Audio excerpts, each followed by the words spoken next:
for me, in the time that's allotted, I could go on and on, but just to say, to make a few comments, and that is, you need to have the conversation. You need to acknowledge that racism in hockey is an issue. It seems as though it is the elephant in the room that no one wants to talk about, let alone in the context of hockey, but in life in general. And so for me, having that conversation and being open and honest and frank about the issue, and also trying to come up with strategies. And in the context of hockey, changing the face of hockey will not change the culture, but changing the culture of hockey will change the face of hockey.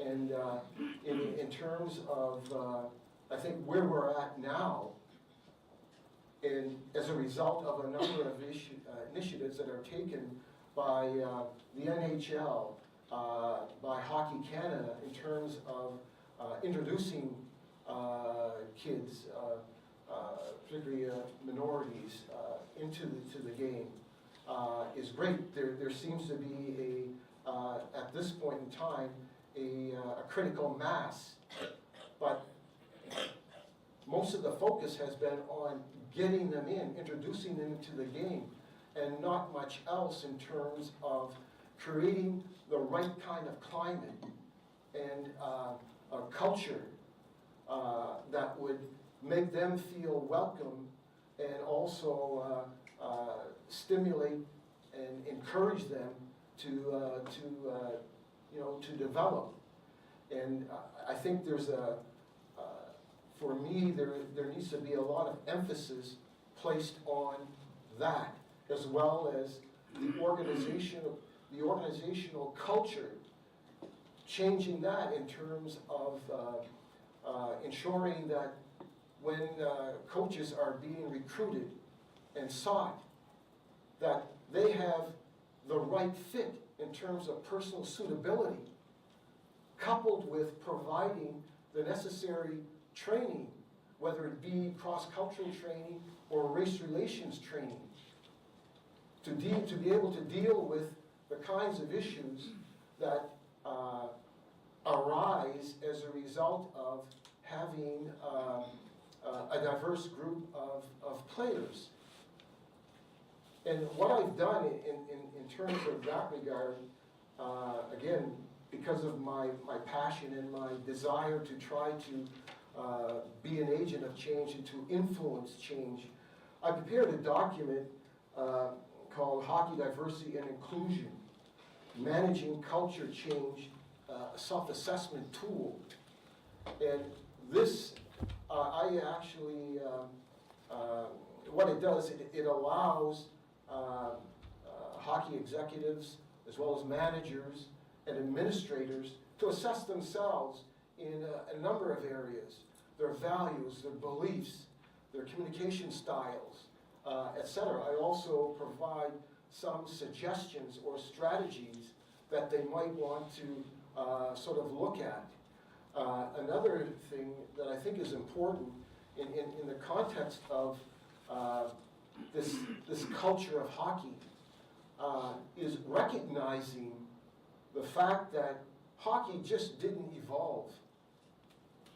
It evolved as a result of the input and the genius of a number of people, including blacks, including Aboriginal people. And I don't know if you're aware of the fact that blacks, through the Colored Hockey League of the Maritimes, were responsible for pioneering the slap shot, for pioneering the butterfly style of goaltending.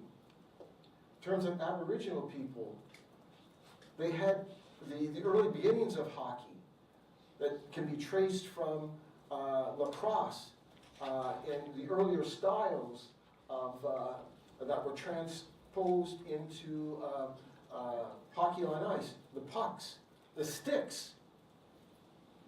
Matter of fact, an interesting sideline is that the sticks that were made of redwood, etc. And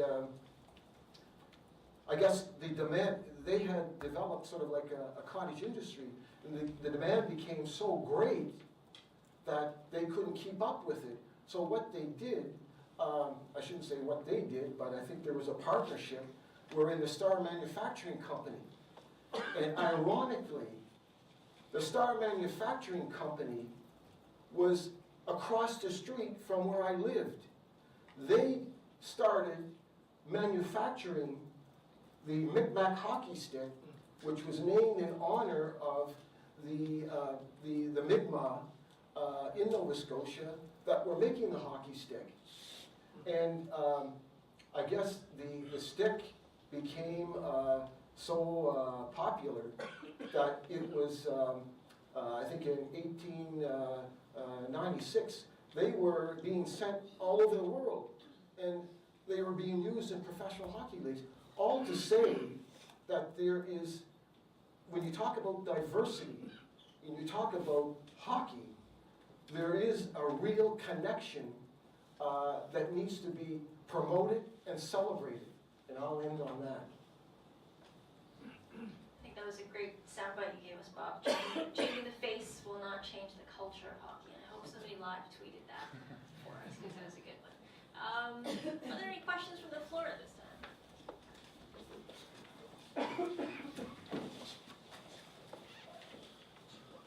Thank you.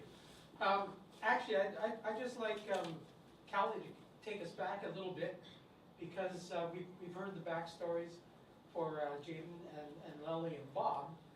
Yeah, to some extent, you're representing your grandfather, and I'd like to know a little bit about your grandfather, because, well, I was 21 when he held up the trophy in '67. I didn't know anything about the 60 scoop. I didn't know anything about reserves. Now, I don't know whether your grandpa was from a reserve or any of his backstory, so maybe you could remind me. Yeah. So yeah, I don't know if everyone in here knows. I'll just give like a little bit about my grandpa, just so we have some context. But yeah, so my grandfather, George Armstrong, played 21 years in the NHL. He played all of them for the Toronto Maple Leafs. Won 4 Stanley Cups with them. Was the captain. Very proud of him. Yeah, so he grew up just outside of Sudbury.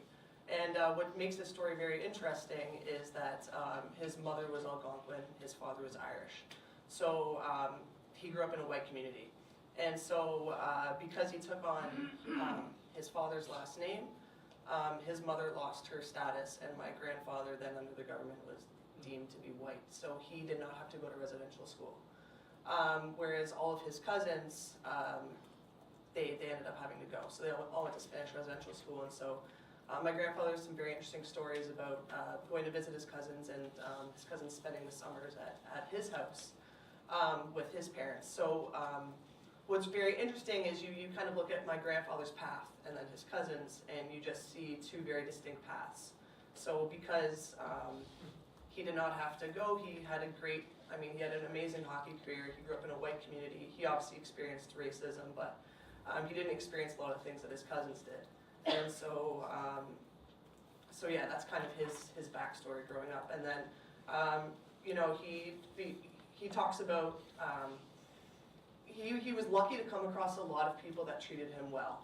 And the way that he words it is he said that a lot of people kind of took them under his wing because they realized that he was Native, and so they wanted to see him do well.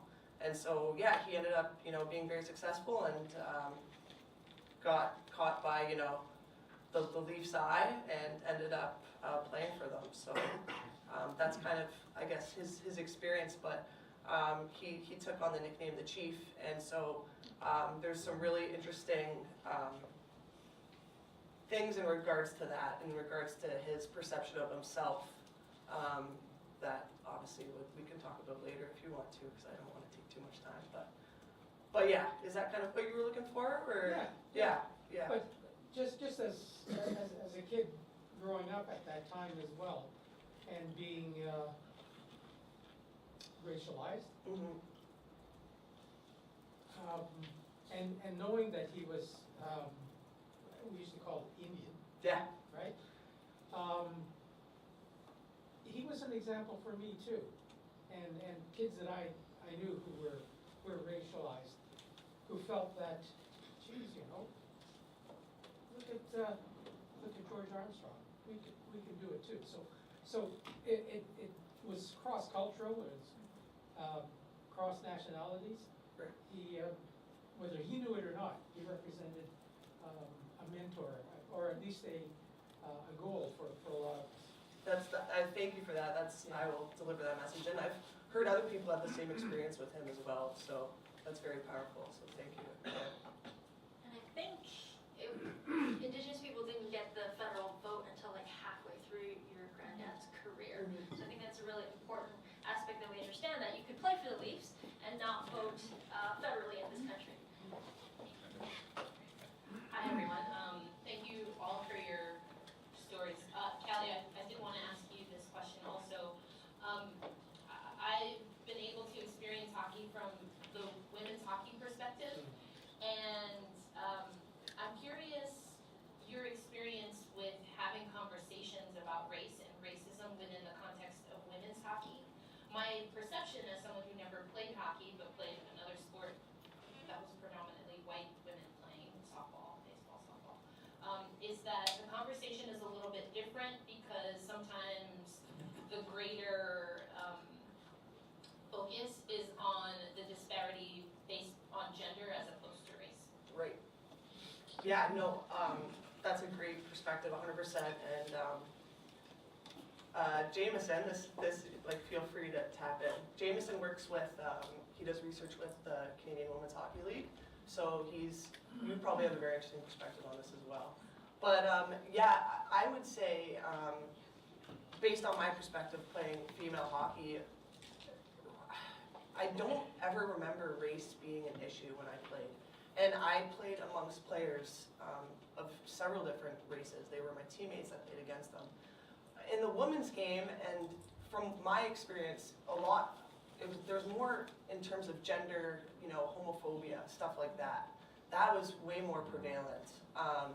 And I don't know if you have the same experience with the CW, but I can't really, I honestly can't say much about it.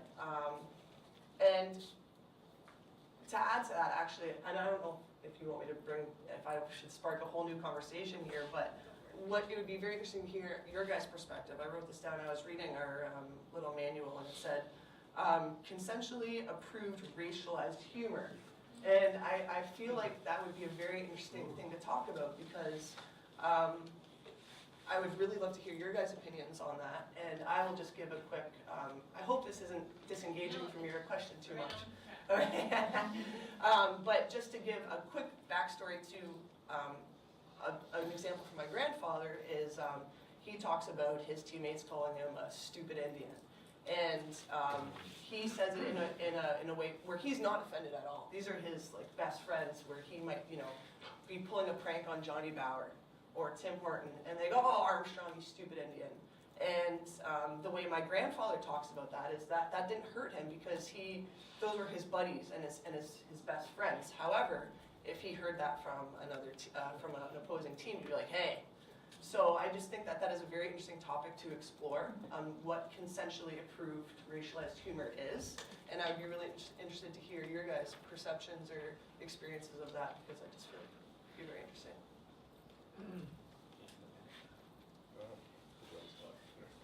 Sorry to put you on the spot there.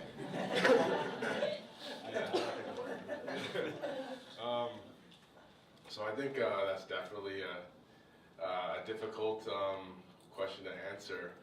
I think it stems from one, the individual, and basically everyone knowing the difference between embracing your culture as opposed to I guess making a specific joke about it. Personally, for me, I can relate. I know a couple of my friends, and we joke about me being a minority, but it's not in the sense of it being, I guess, jab at you, but it's tough. Do you want to answer this now, or? No, I want to talk after that. Okay. There's a difference between, when your teammate, I mean, there's definitely a line and certain topics that you do not want to discuss and, make jokes about in terms of whether it's being mistreated or slavery and topics such as that. But, I personally don't take it, there's a tough line, and it's tough to, I guess, judge where that line is. Especially when it's, your friends, that they may not mean something to offend you. But if they do say something that offends you, it's definitely something to bring up and, let them know that, what you said was not okay. Yeah, off the top of my head, yeah. From my experiences, all my friends tell me I'm really whitewashed. So I basically, I grew up on the north side of Edmonton. I went to Catholic schools growing up because of hockey academies. And I was always the only South Asian, but my best friends would always joke about it and just say, Lali, you're not even brown, you're basically whitewashed, right? I think that's kind of like the joke that like they always would kind of say, and like that's completely fine, right? Because I know that. I do speak Punjabi, not the best. My sister still makes fun of me for not speaking it properly, but again, like it's that just like growing up with your friends, right? Out of high school, I had one Punjabi friend. So again, when I started the National Hockey Initiative, it was a culture shock to me to see how many of our people actually are interested or play hockey. And I think like consensually, like the racialized terms, obviously like I got called a lot of stuff on the ice, but certain teammates had my back, certain parents had my back. There's obviously a fine line you have to, it's not like they were like my teammates were calling me a terrorist, right? That's the line you don't want to cross, right? Other players would call me that, right? On opposing teams.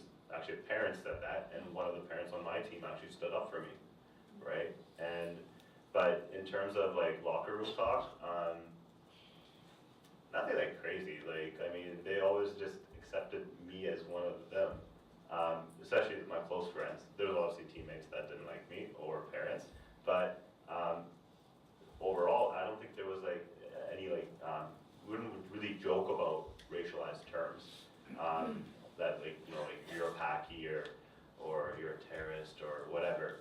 That usually came from opposing teams, parents, and sometimes like not directly to me, but like you could feel the racial tension between some certain parents on teams that I played for.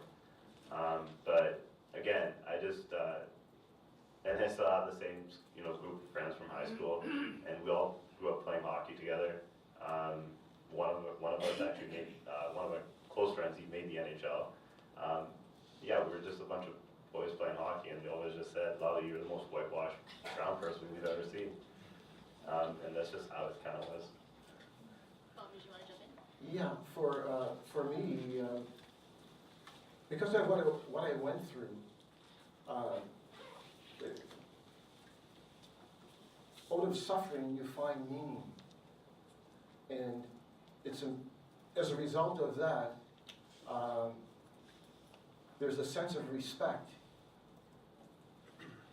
and love for yourself that you want from others. And I've not had that experience in terms of friends addressing me in a way that I felt as inappropriate. I certainly experienced it when I was playing hockey. And I can recall 2014, playing a teammate had mentioned I had scored a goal. He says, black boy scores gold.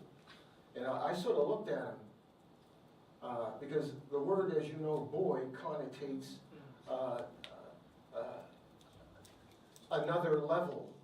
And I said to him, I said, a few years ago, I would have kicked your ass. But I knew him, and so we went back to the bench. He sat at one end, I sat at the other, and eventually he came over and apologized to me.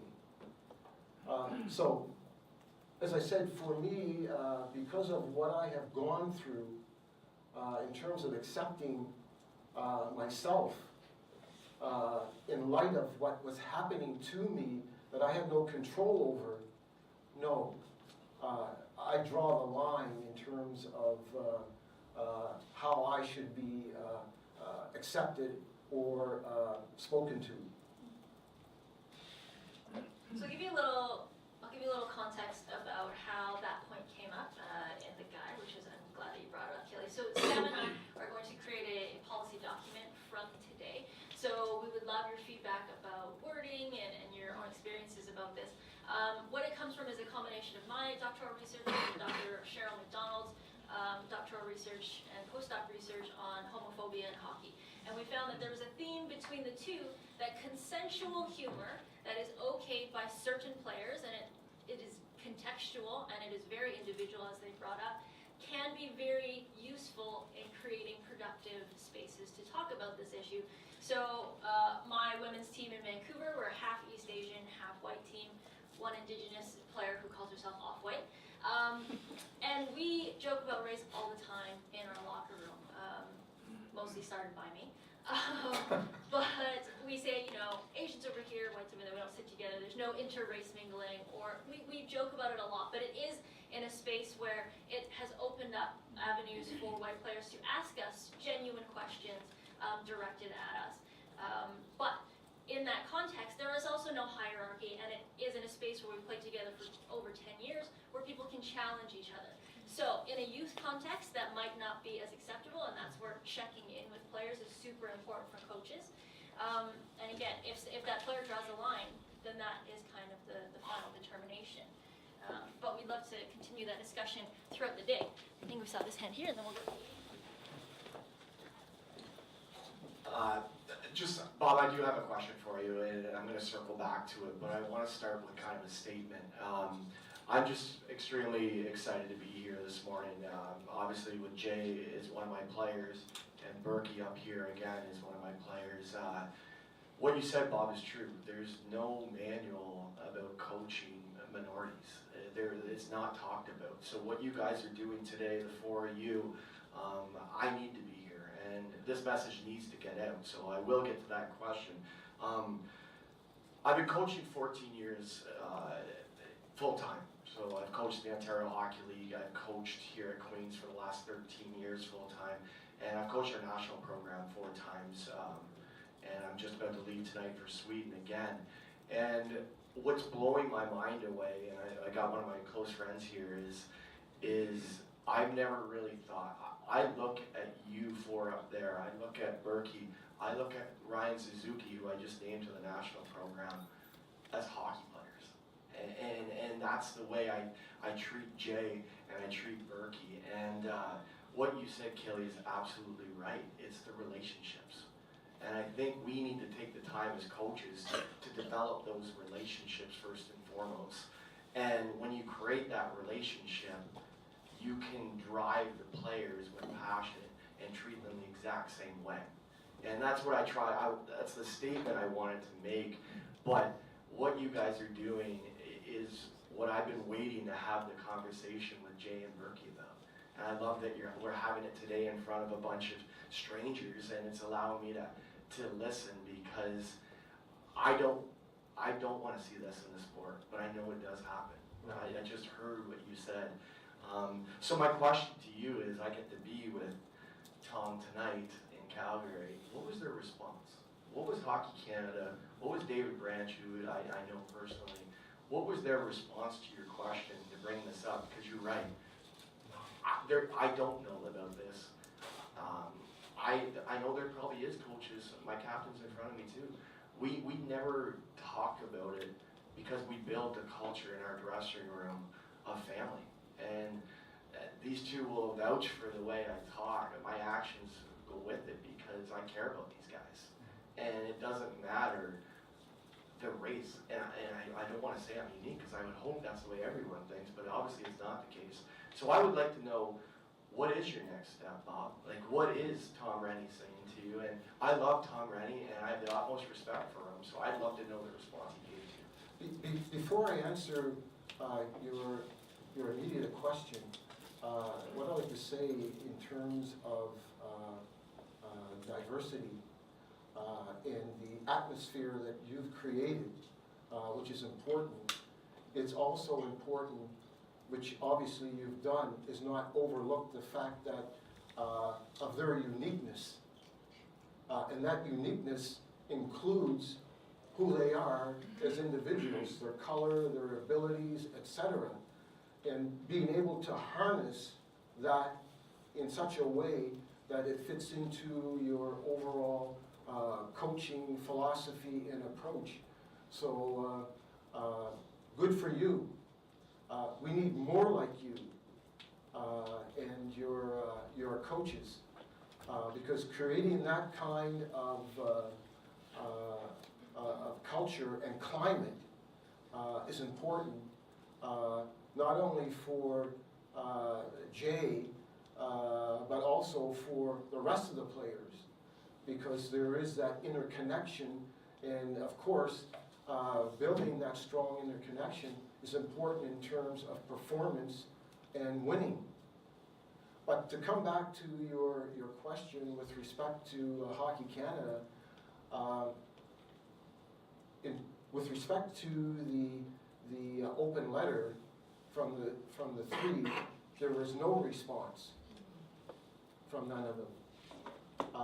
Although here today, and I'm quite proud of the fact that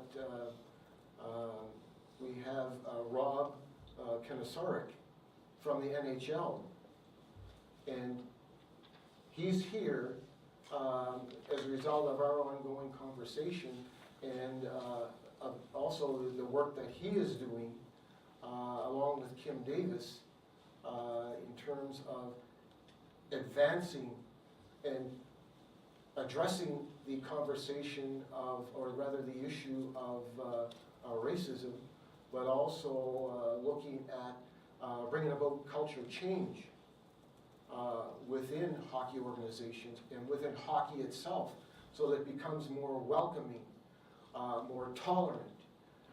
So I was quite disappointed, to be honest, but not surprised, because of the fact that this is not a comfortable conversation to have, but it's a necessary conversation to have. I think for the survival of hockey, but also for the communities, the local communities, that the indigenous or aboriginal communities, the visible minority communities and ethnic communities. Because what sometimes happens on the ice and in the stands has an impact on the communities, to the point where communities, the intergroup relationships, become fractured. And I see hockey as a vehicle for bringing about social change, if it's done right. So, hopefully I've answered your question. Hello. So first, a comment is, Bob, thank you for the reminder that this is a game that has that is rooted in beginnings and styles from Indigenous people and people of color, and I feel like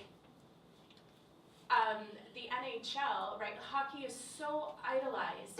It's so idolized by everybody. Everybody wants their kid to play, right? And it's very glamorous.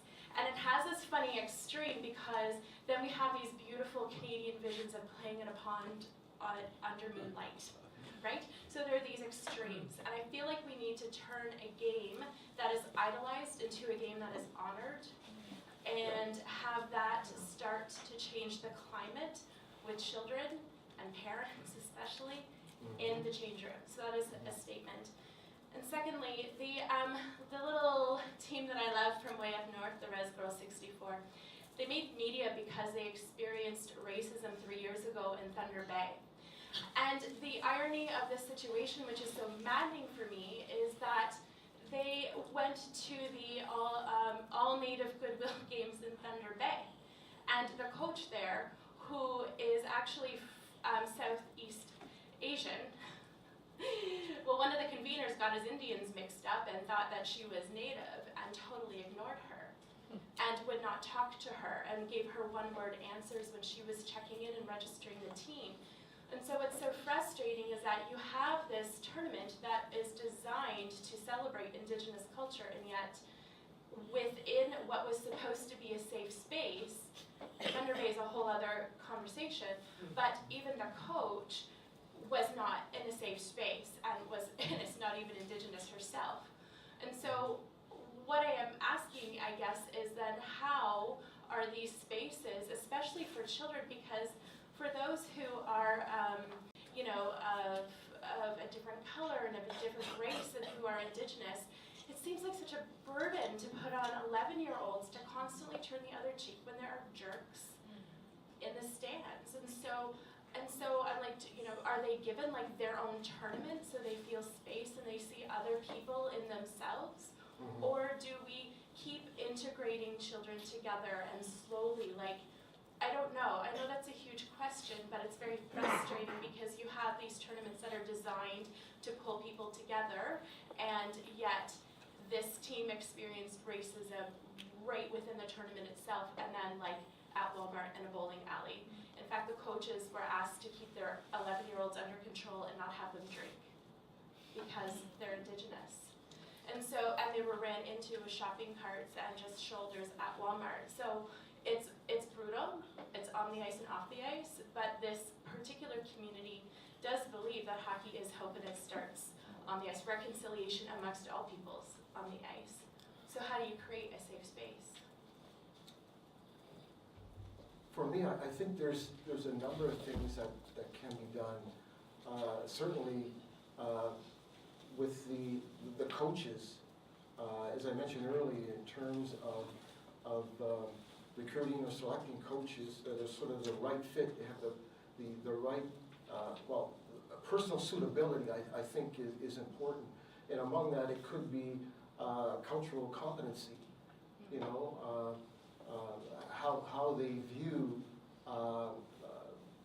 people of different color, which should be one of the criterias built into the selection process. Make that one of the elements to explore. What are their feelings about coaching players of a different race or color or ethnic background? Because you want to tease that out. And then certainly courses, training courses or awareness courses on cross-cultural relationships or race relations. Also, I think there is a responsibility of the community. The community wherein you have rinks and arenas. The community has a responsibility in terms of creating a safe space to play in. Why not have signs up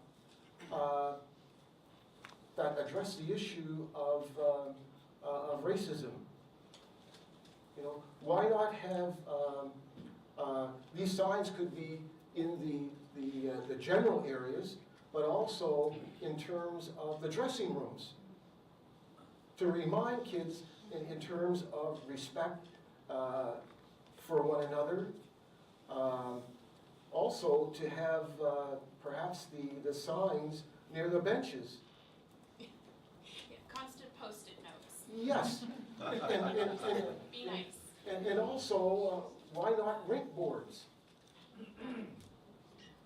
Corporate sponsored rink boards of Yes. any kind. Yes, that would, here what I'm getting to as well, I think much as like there is I think in the NHL, they have,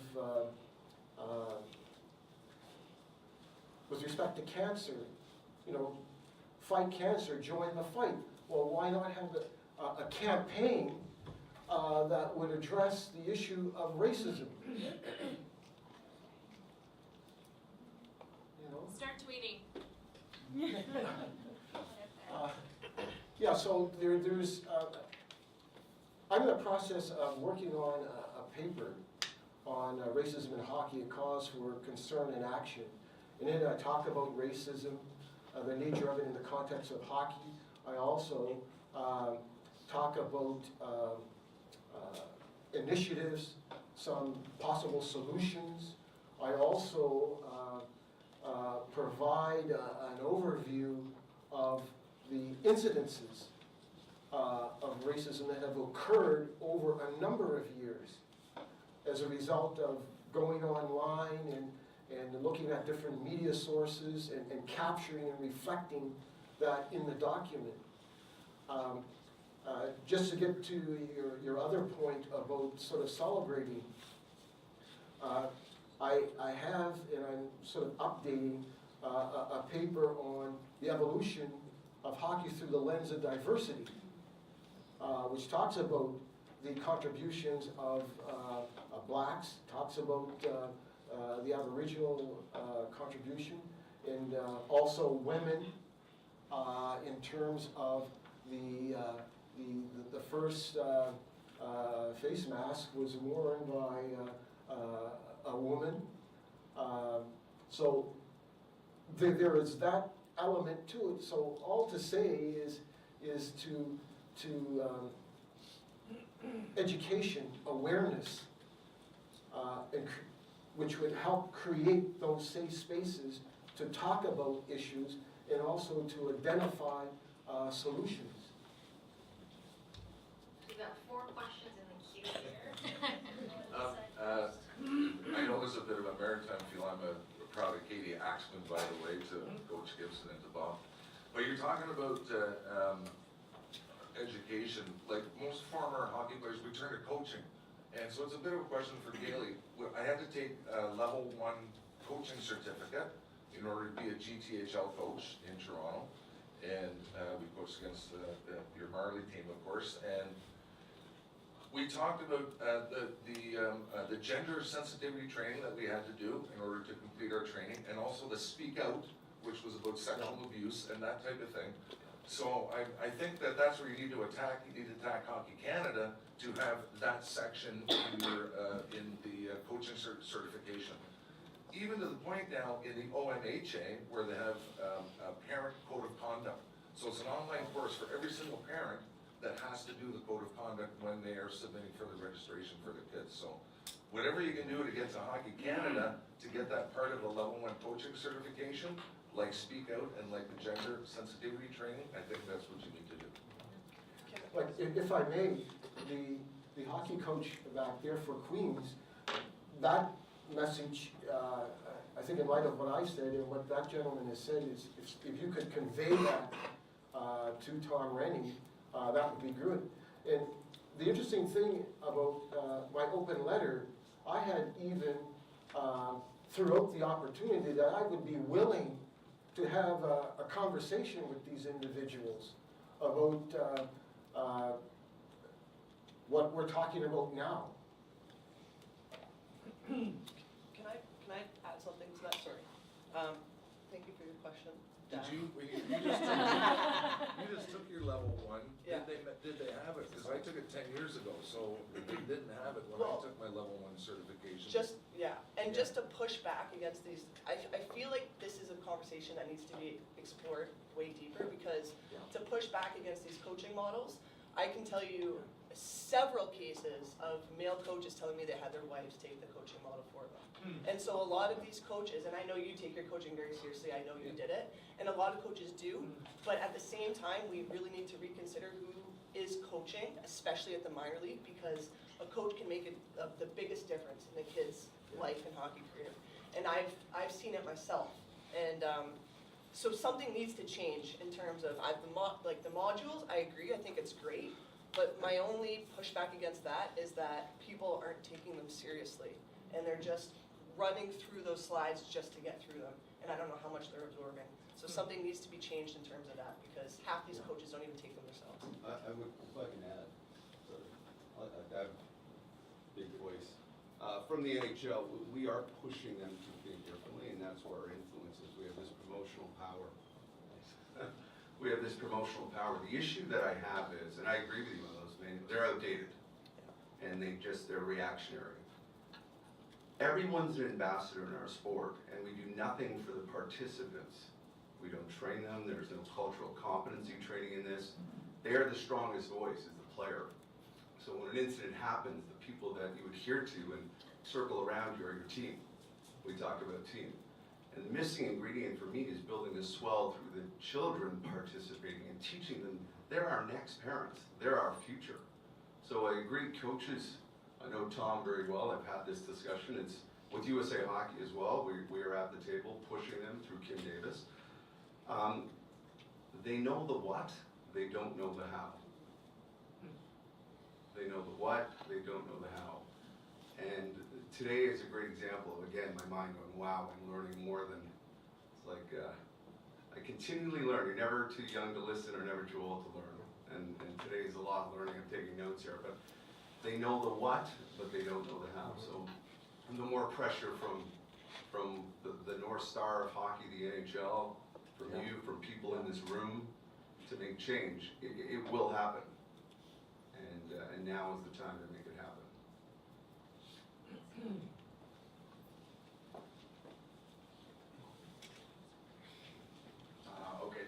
Thanks everyone. I'll just go really quickly through and then make my point, hopefully succinctly.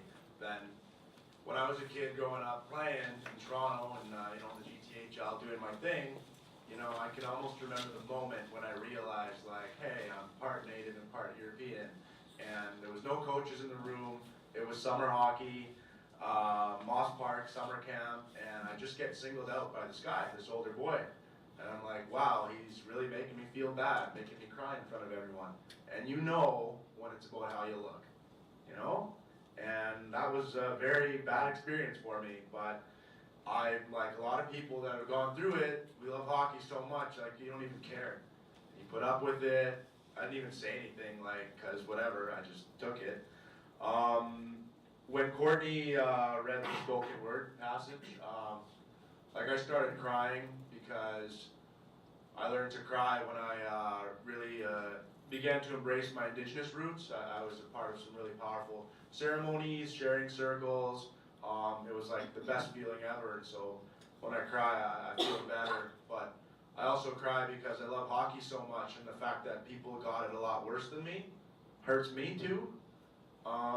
So that's the point I wanted to make there.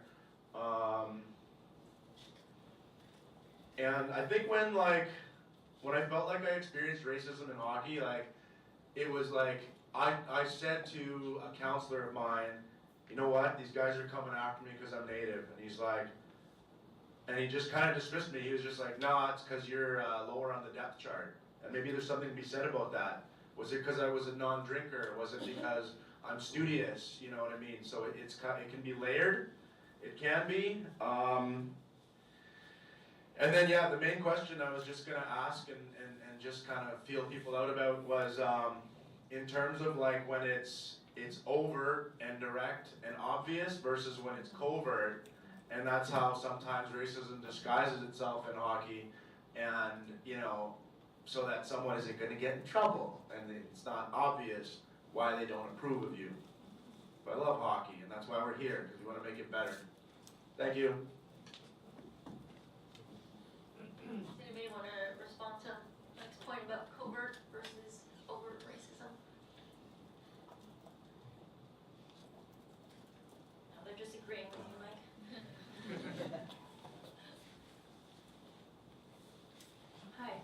much for what you've been saying today. And thank you for your question about the difference between overt racism and covert racism. And I came in a little bit late, so I apologize for that. And I don't know if in the beginning we spoke about what definition of racism we're working with here. Racism has a lot to do with power and structural things and systemically. So I've been hearing a lot about interpersonal interventions, and that is certainly a part of it, but racism goes a lot deeper between people interactions. It's about the system that we live in. And how are we effectively going to start disrupting that and uprooting that so that we start seeing differences in the interpersonal? I think if we only focus on the interpersonal, we lose a lot, and these questions will come up again and again and again, and it will feel like we're not really making progress. So I guess my question is, what definition of racism are we working with here today? And that might be a question for you. Personally, I would say all levels. Certainly the systemic level as well, but I'll let the panelists speak to their own interpretation. Obviously, you hear a lot of people say like racially charged terms, extra flares, but systemic was the one that hurt me the most. It's not direct. It's just a result of the system, right? So I'll give you guys an example. When I was 10 years old, so there's a tournament called the Brick Tournament. It's in Edmonton. It invites some of the top talent around the world. Lots of famous hockey players play in the Brick Tournament at the age of 10. It's in West Edmonton Mall in Edmonton, Alberta. And so that year, so the organization I was playing with at the time would always just be a tier 2, tier 3 team. And it wasn't really good. My dad thought it wasn't good for my development to be playing tier 2, tier 3, even though I was a tier 1 player. My dad owns a business out in St. Albert, which is a suburb really close to Edmonton. And we talked to their minor hockey system. And we said, our address is in Edmonton, but we do have an address in St. Albert, and my son would like to play because your team is always playing tier 1, right? And it never moves from tier 1, drops down to tier 3. And my son wants to play with the best hockey players. They agreed that year, because at the end of the year, you would get invited to the Brick Tournament tryouts. So I came in, and I still remember tryouts. The first game, I scored 8 goals in 1 game. And it's just a little brown kid, right, skating all over the place, and in 2 games I think 12, and I was just turning heads, right? Season progresses, there were problems with coaches. There was a problem with the organization, right? And it got to a point where certain parents brought up the fact that Lali doesn't live in St. Albert. It's his business. I eventually got kicked off that team. Even though I know the coach did not like me or my parents. Certain parents did not like me at all. And for me as a 10-year-old, I get ripped off a team. I have friends on that team. And I'm left wondering, well, one, I lost friends, by leaving that team. I didn't get to try out for the Brick Tournament that year. Some of the nice parents would always tell me, go talk to someone. So actually I still remember going to his house. So Brian Benning is a former NHL hockey player. His son Matt, me and him played back in the day.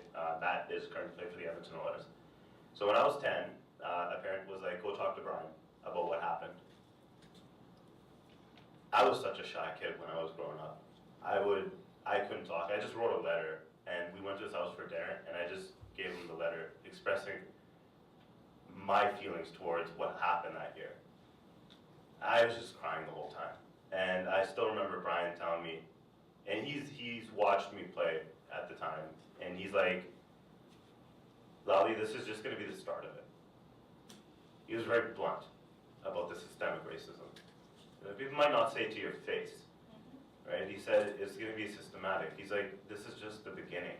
But he told one thing, I was always a great skater when I grew up, and I still am in beer leagues and all that kind of stuff. He said, God gave you a gift, Lali. God gave you the gift of skating, and you turn heads wherever you go. He's like, you're gonna feel so much resistance throughout your career, but he's like, please don't give up. And that was at the age of 10. Imagine having that conversation at the age of 10, right? And at that time, that's why I always say, like, whenever I do my talks, I learned about racism and bigotry, like, at a very young age. And that's why I wish maybe that kid never really started playing hockey, right? But, again, you have to take a negative to a positive. Took me some time, but I think we're headed in the right direction. For me, in terms of your question around, or statement around racism, for me, it engenders power and privilege as one aspect of it. The other aspect, in terms of systemic, it being systemic, it plays out in terms of policies, procedures, and practices. And to make any sort of substantive change, you need to review and look at those areas from a diversity or equity lens to see what impacts, what are the impacts, what are the negative impacts, and work towards correcting them and taking the necessary steps to change them, whether it be training,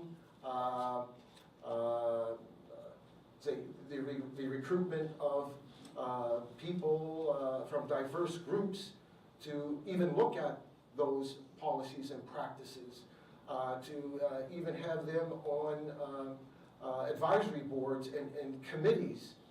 And I think as a result of that, you may begin to see sort of an organizational change with respect to, say, values, as well as behaviors and attitudes. But it's a long road, it's a long struggle. It's a great question, and I think we haven't even touched on the issue of scouting. I think it's a huge systemic issue for hockey. So I think this is going to be our last question for this session. Sure. Hi, everyone. This is less of a question and just kind of adding on to what everybody said here about, how to create safe spaces and how do we talk about what definition of racism is. And I think that part of solving racism in hockey is holding institutions accountable for their role in creating these spaces. I'm from Chicago. I grew up on the west side. I didn't know nothing about hockey until I was an adult. And so for me, coming into the sport and seeing how we normalize the way that we talk about racist experiences is like very shocking.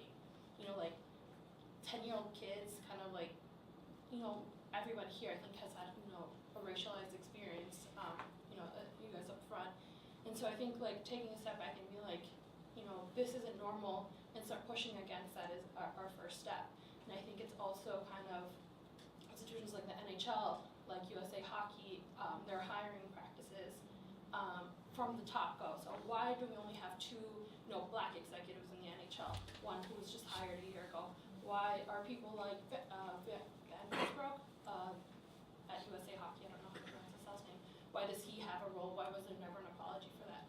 So I think those are the questions that we need to ask. Those are the questions that we have to push back. And I think a lot of that also comes from grassroots organizing. So which is why events like this are important, which is why organizations like the Black Girls Hockey Clubs and ADA section are really important.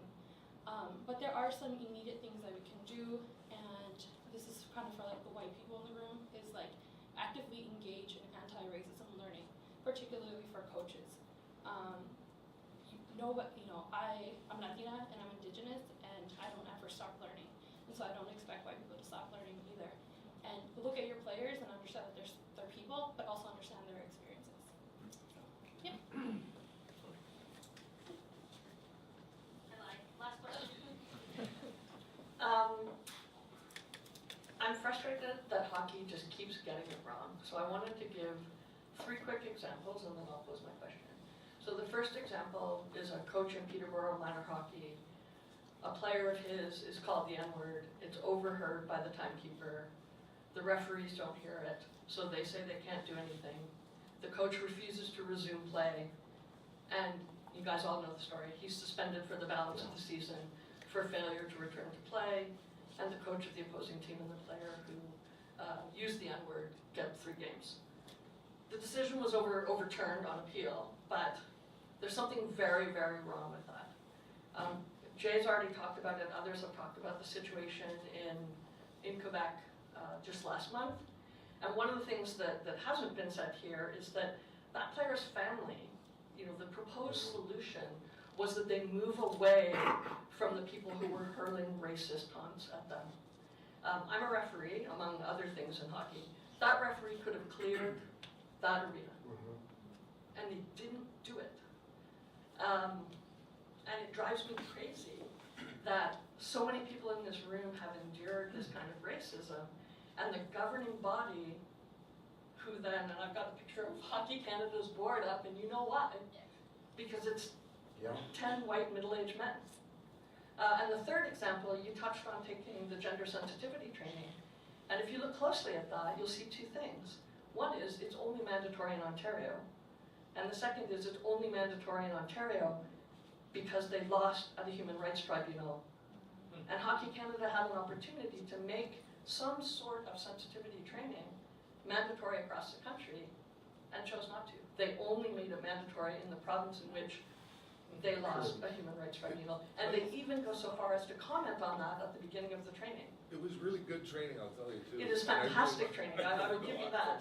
I learned So, a lot of good training, yeah. Anyway, I don't even know if there's a question here. I guess the question is, you're gonna see Tom tonight, and I agree Tom's a fantastic guy, but why are we getting it wrong? And even in the material here, you reference policy and then in bold and underline that's enforced.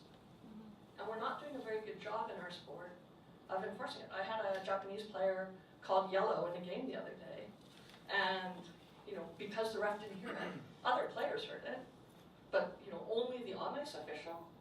That's the only measure we're going to use, and then maybe we give that player 1 game, even though we state that we have a zero tolerance policy. So 20 years into this, it makes me crazy. Thank you. So we'll leave it with the panel if there's any last comments, and then we'll break for coffee. Thank you for bringing this up, because actually something just recently happened in Quebec, and it's not even at a hockey level, it's just at a humane level. So I was advised by, I was invited last summer to go to the World Sikh Organization, Sikh Youth Leadership Group. It's an initiative that the WSO, World Sikh Organization, they bring in students to fight for our rights, right? So recently, the province of Quebec, they have a secularism bill, and it was recently put forward. So basically what the bill is, it says that it's basically banning religious symbols. Except crosses. Except crosses. Those are fine. Yeah. And banning religious symbols in institution, government work, education. So it's not even at a hockey level, right? You're seeing it at a provincial level, and people are enforcing this, right? So racism is, and the thing is the World Sikh Organization fought for the RCMP with the turban, right? And that's a big thing because our people were in the military, right? Harjeet Sajjan, the National Minister of Defense, wears a turban. We're in the police force too, right? And to see the province of Quebec actually take action on this, it's disheartening because there's 50,000 Sikhs in Quebec, right? And when you look at it from a hockey standpoint, we have a player for Simon Fraser University who wears the star, which is the turban. Imagine if he played for the Montreal Canadiens. Then what? Right? You can't how are teams like the Montreal Canadiens approaching this, right? I mean, hockey is for everyone, but in that province, it just seems that they don't get it from a top. it's just a top-down process, right? Like, they don't understand what these religious, like the kirpan or the turban, what it means to people of the Sikh faith, right? So it's not even a question about hockey anymore, right? It's just about people, right? It's rights. I mean, and again, like, this is why I enjoy having these talks, right? Is because it does shed a lot of light on, like, a lot of stuff that, you know, we don't really get to talk about, or I usually never get to talk about, right? But yeah, to your point, I just thought I'd bring that up because a couple days ago I got an email from them, and I actually had a conversation with their executive director a couple days ago as well about what that means, right? Because like one of our initiatives when we come to Brampton this summer is to actually teach kids how to properly wear a helmet if they have their braided hair, right? So how they do that. And I'm so happy that we found a player that plays college hockey, earned a scholarship with wearing a turban, right? Having his input on issues like this, right? But and the thing is, we have followers on Instagram, they're hockey players from Montreal. Sikh hockey players from Montreal that wear the star, that wear the turban.